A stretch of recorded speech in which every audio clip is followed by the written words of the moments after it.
Hello friends, welcome to cyber basic Hindi channel. हाँ, पहले तो सॉरी क्योंकि इतना दिन बीच में गैप हो गया। वो थोड़ा मैं किसी काम में व्यस्त था। तो जैसा कि हमने अपने लास्ट वीडियो में देखा था स्टोरेज डिवाइस का पार्ट फर्स्ट, तो आज हम देखेंगे पार्ट सेकेंड, जिसमें हम सबसे पहले ऑप्टिकल स्टोरेज के बारे में बात करेंगे। तो चलिए देखते हैं ऑप्टिकल स्टोरेज क्या होता है। Optical storage devices are secondary storage devices that store data on optical disc and use laser light to read and write data. Optical storage device में डाटा लेज़र लाइट के थ्रू रीड एंड राइट किया जाता था। अरे ये optical storage device है जो पहले सीडीज़ कैसेट्स नहीं चलती थी, सीडी डीवीडी, वही है ऑप्टिकल जो अब यूज़ नहीं होता है। ये वाले जो कैसेट्स होते थे डीवीडी प्लेयर में लगते थे, इनको ही ऑप्टिकल स्टोरेज डिवाइसेस बोला जाता है। ये अब यूज़ नहीं होता है, अब मतलब कि शायद ही कहीं आपको नहीं देखने को ही नहीं मिलेगा। और ये लगभग 7-8 साल पहले अच्छे से यूज होते थे ज़्यादातर। इनमें डाटा 0 और 1 के फॉर्म में स्टोर होते थे जो कि लेज़र लाइट के थ्रू रीड एंड राइट किए जाते थे। रीड एंड राइट का मतलब क्या है? रीड मतलब जब हम मीडिया को प्ले करते थे, मतलब उसमें जो डाटा है उसको प्ले करते थे, तो वो मतलब रीड हो रहा है। और जब उसमें हम कुछ डालते थे, जैसे कोई मूवी उसमें डाल रहे हैं, डाउनलोड कर रहे हैं, तो वो मतलब कि वो उसमें राइट हो रहा है डाटा। इसका मतलब ये है। अब types of optical storage devices. पहला सीडी, कॉम्पैक्ट डिस्क। इसकी स्टोरेज कैपेसिटी 700 MB तक ही थी। ये गाना, डॉक्यूमेंट्स और सॉफ्टवेयर इंस्टॉल करने के लिए, मतलब स्टोर करने के लिए यूज होता था। इसकी स्पीड बहुत स्लो होती थी। अब इसके कौन कौन से टाइप थे? सीडी रोम, मतलब ये बस रीड होता था, इसमें हम कुछ एडिट नहीं कर सकते थे। और CDR, ये रिकॉर्ड वंस, मतलब एक बार ही इसमें मतलब लिख सकते थे, उसके बाद ये दोबारा नहीं लिखी जा सकती थी। मतलब एक बार जैसे हम कुछ उसमें स्टोर कर दिए तो ऐसा नहीं था कि उसको डिलीट करके दोबारा कुछ स्टोर कर सके, मतलब एक बार जो हो गया। और CDRW, मतलब इसमें कुछ मतलब है नॉर्मल, जैसे आजकल के पेन ड्राइव से में होता है कि कुछ डालें फिर डिलीट किए फिर डालें, वैसे ही ये भी था कि कुछ लिख दिए, मतलब कुछ स्टोर कर दिए, जब उसका यूज़ ख़त्म तो उसको डिलीट करके फिर कुछ और स्टोर कर दिए, ऐसे था ये। अब आते हैं DVD पे। Digital versatile disc. इसकी स्टोरेज कैपेसिटी नॉर्मली मतलब उससे CD से ज़्यादा थी। ये लगभग 8-8.5 GB तक स्टोर कर सकता था और इसकी क्वालिटी भी CD से अच्छी थी। ये मूवीज़ और सॉफ्टवेयर इंस्टॉल करने के लिए यूज़ किया जाता था। और जैसा कि हमने CD में देखा था, एक रीड के लिए था और एक बार केवल लिखा जा सकता था, और एक था जो चाहे जितनी बार उसमें स्टोर करो, डिलीट करो, फिर स्टोर करो। सेम वैसा ही इसमें भी है DVD में। DVD रोम, इसमें कुछ लिखा नहीं जा सकता है, मतलब ये जो है इसमें स्टोर वही रहता है, कुछ इसको बदला नहीं जा सकता। और ये DVD R -R और +R, ये क्या है कि एक बार ही उसको लिखा जा सकता है या फिर एक बार ही डिलीट किया जा सकता है और लिखा जा सकता है बस। और ये DVD RW, मतलब वही, अगर डाटा इसमें कुछ स्टोर है, उसका काम हो गया, उसको डिलीट करके कुछ और स्टोर करो, इसमें चाहे जितनी बार कर सकते हैं। ब्लू रे डिस्क। ऑप्टिकल स्टोरेज में सबसे ज़्यादा स्पीड इसकी थी, ब्लू रे डिस्क की, और इसकी कैपेसिटी भी मतलब इन सब में सबसे ज़्यादा थी। 25 से 100 GB तक ये स्टोर कर सकता था डाटा। और ये ब्लू वॉलेट लेजर्स का यूज़ करता था वो डाटा को रीड राइट करने के लिए। रीड राइट मतलब कि उसमें स्टोर करने के लिए, और उसको जब चलाते हैं तो मतलब उसको रीड करता है डाटा को वो। और इसमें मतलब हाई क्वालिटी में वीडियोस को स्टोर कर सकते हैं हम। और इसके भी टाइप सेम ही हैं। BD-ROM मतलब कि बस जो लिखा है वही रहेगा, चेंज नहीं होगा। BD-R मतलब कि एक बार हम लिख सकते हैं, मतलब जो भी है उसको डिलीट करके एक बार लिख सकते हैं, उससे ज़्यादा नहीं। एक बार जो लिख दिए उसके बाद वो चेंज नहीं होगा। BD-RE मतलब कि चाहे जितनी बार डिलीट करो, चाहे जितनी बार स्टोर करो, उसमें कोई दिक्कत नहीं। अब flash storage devices. Flash storage devices are secondary storage devices that store data using flash memories. EEPROM electrical erasable programmable read only memory, ये इसका फुल फॉर्म है।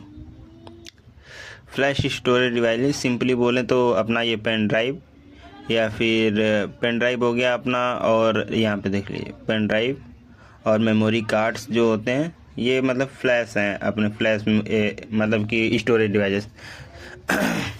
ये एक सेकेंडरी स्टोरेज डिवाइसेस होता है जिसको मतलब कि पावर ऑफ हो गया तब भी डाटा डिलीट नहीं होता है, इसके कहने का मतलब ये है। और ये डाटा स्टोर करने के लिए फ्लैश मेमोरीज़ का यूज़ करता है। फ्लैश मेमोरीज़ मतलब ये छोटी छोटी मेमोरीज़ होती हैं और इसमें डाटा इलेक्ट्रिकल फॉर्म में स्टोर होता है।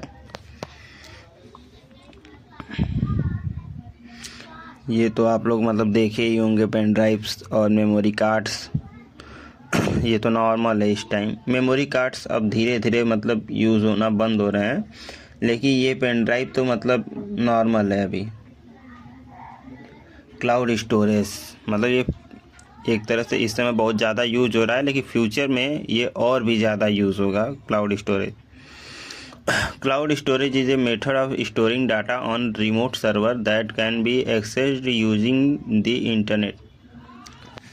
हाँ, तो क्लाउड स्टोरेज मतलब सिंपल भाषा में बोले तो ये एक ऐसा स्टोरेज है जिसमें कि हम मतलब हमारा डाटा जो हम स्टोर करते हैं वो कहीं और पे किसी और के सर्वर पे स्टोर होता है, और हम उसे इंटरनेट के थ्रू मतलब हमारे फ़ोन में इंटरनेट है तो हम उसको एक्सेस कर सकते हैं डाटा को।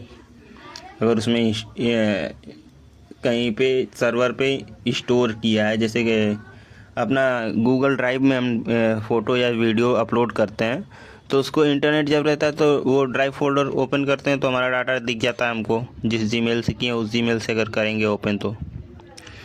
Data is store in data centre not on your local device. यही जो अभी बताया है कि अपने फ़ोन में वो डाटा स्टोर नहीं रहता है, वो डाटा स्टोर कहाँ होगा, अगर गूगल ड्राइव में किए तो वो गूगल ड्राइव के सर्वर पे अपलोड होगा, उसके डाटा सेंटर में अपलोड होगा, और वो सेफ़ भी रहता है क्योंकि डाटा हमारा इनक्रिप्टेड फॉर्म में रहता है।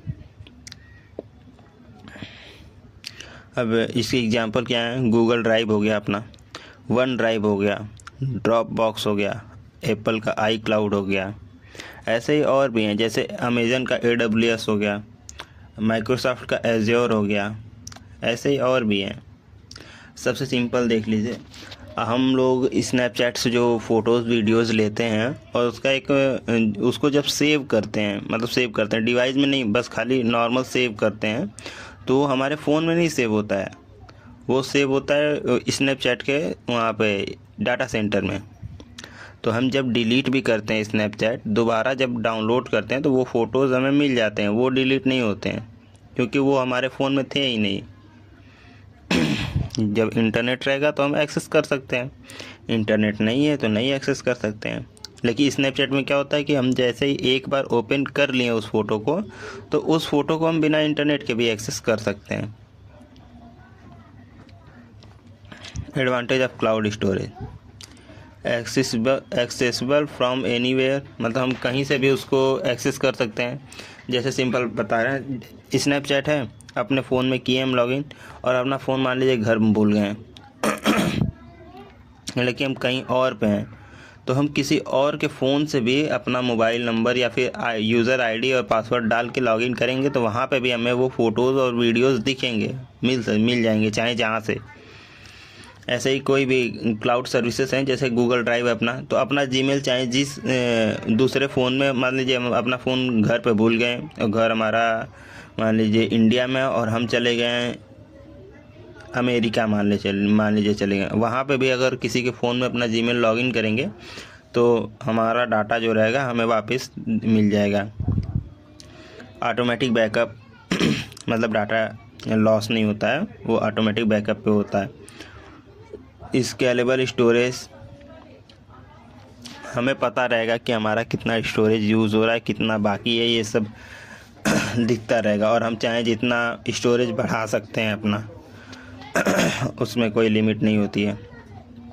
जैसे मान लीजिए मेमोरी कार्ड ख़रीदें तो 32 GB का ख़रीदें तो 32 GB भर जाएगा, तो फिर हमारा आगे स्टोर होगा नहीं। लेकिन अगर क्लाउड में अगर 32 GB भर गया तो हम अगर चाहें तो और भी पैसे दे के और वहीं पे उसी में एक्स्ट्रा ऐड कर लें। इसमें कोई फिज़िकल हार्डवेयर की नीड नहीं होती है। और कोई भी मतलब जैसे मेमोरी कार्ड टूट गया तो वो रिकवर नहीं हो सकता है। लेकिन क्लाउड में हमारा अगर फ़ोन भी टूट गया तो हम दूसरा नया फ़ोन लेंगे, उसमें लॉगिन कर देंगे, आ जाएगा डाटा। अब इसके डिसएडवांटेज भी हैं, जैसे इसे चलाने के लिए इंटरनेट चाहिए और आजकल हैकिंग इतनी बढ़ गई है कि इसमें मतलब सिक्योरिटी और प्राइवेसी का रिस्क भी है। और इसमें अगर हम किसी की सर्विस यूज़ कर रहे हैं तो उसे पैसे भी देने होंगे। जैसे मान लीजिए कि अगर हम गूगल ड्राइव भी यूज़ कर रहे हैं तो उसमें क्या होता है 15 GB शायद 15 GB फ्री होता है, उसके बाद अगर चाहिए तो हमें पैसे देने होंगे। तो यही है। और limited control over data, data के ऊपर लिमिटेड कंट्रोल होता है।